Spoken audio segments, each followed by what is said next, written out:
Hello, I'm Margaret Smither-Caprell. I'm manager of the Lockeford Plant Materials Center.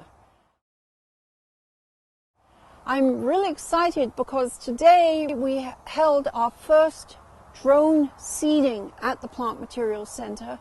This was a conservation cover mix with grass seed, legumes, and also native California seed.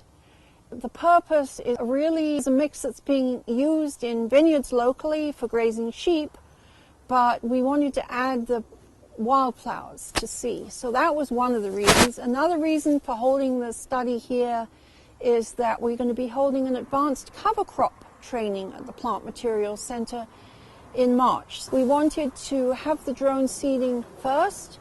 We took videos of it so we know how it works and how it looks, and we will be able to see the planting and how well it came in.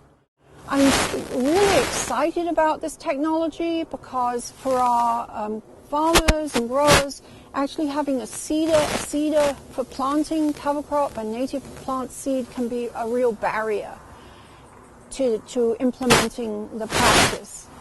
With a drone, it's very quick, it's very easy. And especially for native seed, which tends to be expensive and you plant very little, so often it's planted with a belly grinder, which is a huge amount of work.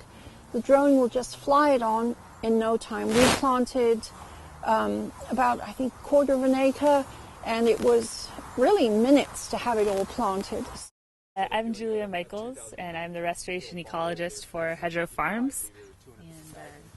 I'm Michael Kling, VP of Sales and Marketing for Camprass Seed. And today we are doing a trial of a mix of native and non-native cover crop, specifically for a vineyard that uses sheep grazing.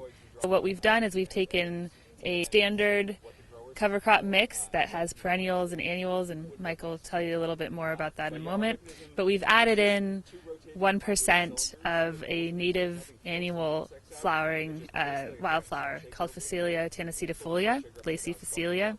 And this species has been shown to be very beneficial for native pollinators, honeybees. It also has, great benefits for some farmers have observed weed suppression as well. And Michael, you want to tell us a little more about what's in the mix?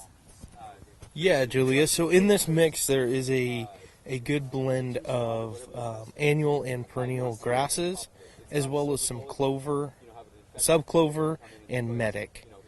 And so what this is going to do, it's going to allow us, to hold that soil and keep it in place.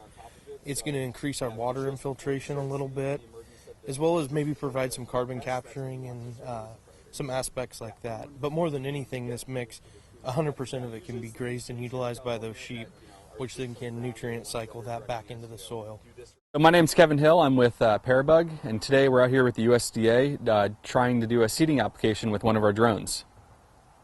Today what we're doing is applying cover crop seed by drone. It's a pretty innovative way of applying the cover crop, especially after the rains recently. It seems to be a pretty optimal time to apply the seed. So today we're using one of our in-house drones, a DJI T10. It's about 7.5 feet in diameter, can lift about 30 pounds, and fly for about 15 minutes. And in that we're able to do multiple applications on the half-acre block that we're dealing with today.